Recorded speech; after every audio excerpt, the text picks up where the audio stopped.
రాంబ్రహ్మ వచ్చినాడు, వాళ్ళ సైడ్ బంధువులు అందరూ వచ్చినారు. ఒక్కసారి వచ్చి పోమ్మా, మెరుపుతేగా. లేబా వెళ్ళిపోదాం. తప్పురా. తప్పేంటండి? ఇందాక చీర కనపడింది, ఇప్పుడు అసలు ఏమి కనపడలా. ఏమి చూడకుండా పెళ్లి చేసుకుంటావా? పిల్లకి కొంచెం సిగ్గెక్కువ, తుర్రుమంటది. ఆ. అందుకే మెరుపు తీగని పేరు పెట్టిన. మీరు ఏ పేరు పెట్టుకుంటే మాకెందుకండి?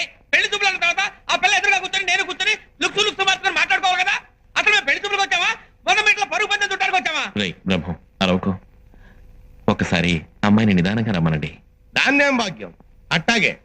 అమ్మా మెరుపు తీగ, రాజన్న వచ్చినాడు, పెళ్లి కొడుకు రాంబ్రహ్మ వచ్చినాడు, వాళ్ళ సైడ్ బంధువులు రామ్ బ్రహ్మ వచ్చినాడు, పెళ్లి కొడుకు చచ్చినాడు, బంధువులంతా చచ్చినారు అని ఓ దీర్ఘాలు తీసి ప్రాణాలు తోడేస్తున్నావు కదా. ఆ పెళ్లి కూతురి ఒకసారి చూపిస్తావు. అమ్మాయిని కాస్త కాఫీ తీసుకురమ్మని చెప్పండి.